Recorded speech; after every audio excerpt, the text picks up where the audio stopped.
Hey everyone, welcome back.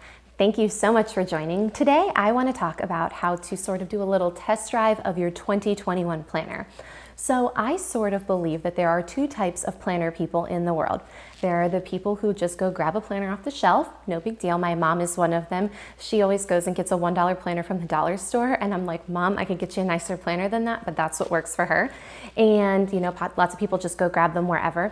And then there are other planner people where it's an event, it's a lifestyle, it's a hobby, and planner releases are really exciting. So the only problem though is that sometimes these higher end, nicer planners run $30, $40, $50, even $60, which I think is worth it if it is how it keeps you organized all year long and it's something that brings you joy and helps you stay organized. But it's always a shame when you think you found what you're looking for and then by February you realize this wasn't exactly what I thought it was, or it's not working for me for whatever reason. So now is a great time to test drive a planner because a lot of them are on clearance right now. It's July, it's that halfway point through the year. A lot of people aren't buying 2020 calendar years. The academic year has just gone on sale, and we're still a little bit before that 2021 release, which usually happens in the fall. So right now, a lot of planners are on clearance, and I want to talk today about one of my personal favorites, the Passion Planner. So at the time I made this, the Passion Planners are on clearance for $7, regularly $35, and I already have one, but I got the small and the medium just to sort of show what they look like, and actually I got the large for free because they're running a deal where you get a free planner if you spend a certain amount of money. So anyway, I want to go ahead and show you, do a little bit of an unboxing. I have this weird habit where I rip into mail, like I rip through envelopes and cardboard boxes. I don't do it neatly. My husband makes fun of me for it. So he has neatly cut open the cardboard box so that it doesn't look like a raccoon got into anything. So I want to go ahead and show you what it looks like. So my Passion Planner came in this box. I will say that the shipping was really fast. It was supposed to be here on Monday and it got here like 4 days early, so that was really nice. A lot of planners come in these really gorgeous, colorful, flowered boxes where you open it up. There's tissue paper and stickers. Not the case with Passion Planner, but that's okay. It's nice when you do an unboxing, but it doesn't really matter the other 364 days in the year. So anyway, it comes in this box. So they all came inside in a padded envelope, which I cut open already just to save a little bit of time. So I thought I ordered a large, a medium, and a small, but it turns out I accidentally ordered two smalls and a large. So anyway, I'll start off by saying that I am not going to keep the two small planners. I really don't need them. So if anybody wants them and you live locally, I'd give away them. Whoever wants to take them, it's totally fine. So this comes in Mighty Yellow. They had a black, a yellow, a forest green, and a pink. I think the green and the pink might be sold out, but again, if you're getting something this cheap on clearance, I don't think color really matters. I mean, maybe you get a different color next year if you like it. So anyway, this is the size of the small. I mean, if you look at my hand, I think it's pretty reasonable size. I guess that the medium would be somewhere between the size of the large and the small. So I guess it just depends on what size you're looking for. For me, I like a bigger planner just because I need more space to write. A lot of planner stickers and little embellishments don't always suit a smaller planner, and sometimes I feel like I can't write small enough. But for other people who want to throw them in their purse, I mean, if you have a decent sized purse, this would definitely fit in there. So I'm going to go ahead and open it up. The covers are made well. I think that they really hang in there. So when you look at them, they have a little green bookmark tab, so that's really nice, so you can always find what page you're on. And they also come with this little elastic, so it helps keep everything together. So when you go through, the nice thing about a Passion Planner is it's not just a planner, it's almost like a journal. They advertise it as being like a life coach where there's a lot of reflecting and things on the inside. So when you open it, you see right here, there's the first page where you can put your personal information, your name, if lost, here's how you contact me. But then it goes into some other really nice work and reflection. So it tells you exactly how to do that. It tells their story, it tells how the planner is set up, and it shows you how to do a passion roadmap and how to organize your goals. Now, this comes in all of the planners. Again, it's just a little bit smaller in the size small. And it's also nice because you get the 2020 and the 2021 perpetual calendar.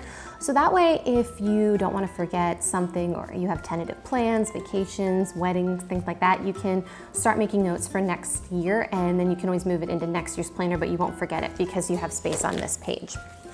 So something else that's really interesting about Passion Planner is that you have options for what kind of day of the week you want it to start on. So some people like their calendar to start on a Sunday, which is my preference. Some people like for it to start on a Monday. So this planner, I ordered just to see what it was like. It starts on a Monday. So if you look here, it starts right here on the calendar day on a Monday, not a Sunday. And that's some people's preference, depending on, how you like to see calendars. The monthly layout also includes a space for personal projects, work projects, and a break it down, create a mind map of this month's game changers. So you can put to-dos, goals, important events, things that are happening, and it gives you, a nice little space to write things down. Again, I need a little bit more space than this small one, but this could work if I had to make it work. Now, the weekly layout, it is the same in the small, the large, and I'm assuming the medium as well. So you get, this is the weekly, by the way, not the daily. They offer a daily, but the weekly has the columns as the days. The only thing that I don't particularly care for is that it breaks down by hours, but I don't use the hours. I just use this as a little space for lists or events. You can always use one color pen to say, okay, well, I have a dentist appointment, and put all of your events at the top and then your to-dos at the bottom.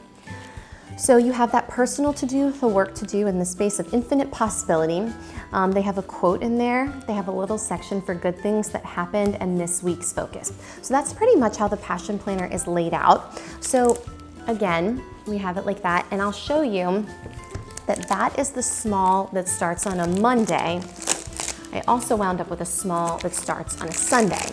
So like I said, if you are one of the two people that wants a planner, let me know and tell me which one you want, the Sunday or the Monday start. So I'll show you that real quick. If you open it up, now we have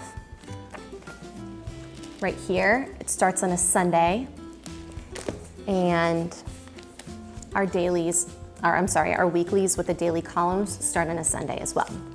So what's really nice about this is that at the end of every month, there is a little place for a recap, a monthly reflection. And when I first got this, I was like, okay, cool, probably not gonna do that. But the questions they ask, I think, are worthy of reflecting upon. So what was the most memorable part of this month? Describe it. What were the 3 biggest lessons you've learned this month? And then it just keeps asking. I think there are about 8 questions. Review your planner for the past month, assess priorities. Are you happy with how you spent your time? What did you accomplish this month? What are you most proud of? How are you different between this past month and the month before? I think that's a really interesting question. What or who are you especially grateful for this month? 3 things you can improve upon this upcoming month. Concrete actions you can take to work towards those improvements, which is really good because sometimes you can say, I want to be better this way, but if you're not concrete about it, it's really hard to get to the point where you actually meet that goal. From 1 to 10, how do you feel about this overall month? So it's really good because I think that as I started looking at these, I was like, I think I'm gonna do this. So I did my I did my May reflection in June, and now that it's July, I have to do my June reflection. So I really enjoyed that. And then at the end of the planner, what's really nice is that they have an end of the year reflection. And I'm excited to do that. I always think sometimes planners can be a keepsake because they have everything you've done in the last year, and this allows you to kind of include those feelings of how you felt about the last year too, along with your goals. So the end of the year reflection has questions that are similar, but not exactly the same as the monthly. So what advice would you give yourself at the beginning of the year, the 3 biggest lessons you've learned this last year, and 1 way to incorporate these lessons into your life? Review your planner and assess your priorities. Are you happy with how you spent your time? How are you different between this year and last year? Who or what are you especially grateful for this past year? So it's really good to be able to reflect on those things. And I also want to say there's a mid-year reflection. So I think that's where I am because it's right after June.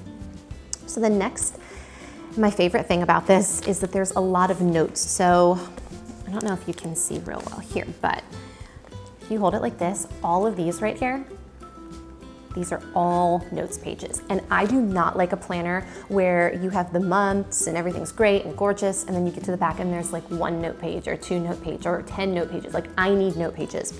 So what's really good about the Passion Planner is that half of these pages are just plain white. So I'd say it's probably like 10 pages, maybe 10 sheets, so 20 pages. And then you get that dot grid, which I really like, especially if you're interested in bullet journaling and you need those dots to help you with lines and rules and things like that.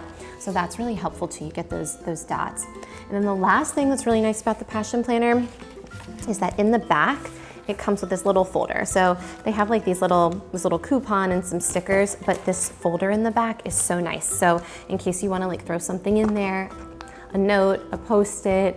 You can even kind of fit a pen in there. I wouldn't put too many, but just something to tuck in there. And then you can take your little elastic and you can close it like that. So the Passion Planner, again, this black one is the same size as my own Passion Planner that I use. This one starts on a Monday. Mine starts on a Sunday. But I will say that what I really like about this is it's so big. So this fits really well if you have a purse or a backpack with a laptop spot, you know, like a little place where you like unzip and you can fit a laptop. This fits perfectly in there. So I really, really like that just because I find that it's easy to take places. I personally, when I go to work, carry a backpack with me, and so it fits really well in there, and I just am a person that always likes to have my planner on me. So I'll say that I think that it's a great planner. I think that it allows a lot of room for creativity, reflection, goal setting, growth, while also being practical of like, I need a calendar so I can have a dentist appointment and I can remember to do that, or I can go here, go there. I keep talking about the dentist. I really need to make a dentist appointment. Anyway, that's a side note. So I'm really happy with these. Like I said, they usually retail at the beginning of the year for $35, and these are all on sale for $7 right now. I think when I bought it last week, it was spend $10 and get a free planner. So I was like, I kind of want to see the different sizes. So in the large and the small, I was like, okay. And then I got the third one for free. So I recommend this. I think it's a great opportunity to try it out, see how you like it. And then if you do like it, you know, when they get released in the fall, you'll know, okay, well, this is something that worked for me or it didn't. And it's a great way to go ahead and test it out. So anyway, thanks for following along, and I hope you enjoyed this. I hope this was helpful if you're considering getting a clearance planner, especially a Passion Planner. If you enjoyed this, give me a little thumbs up or subscribe, and I hope to see you again soon.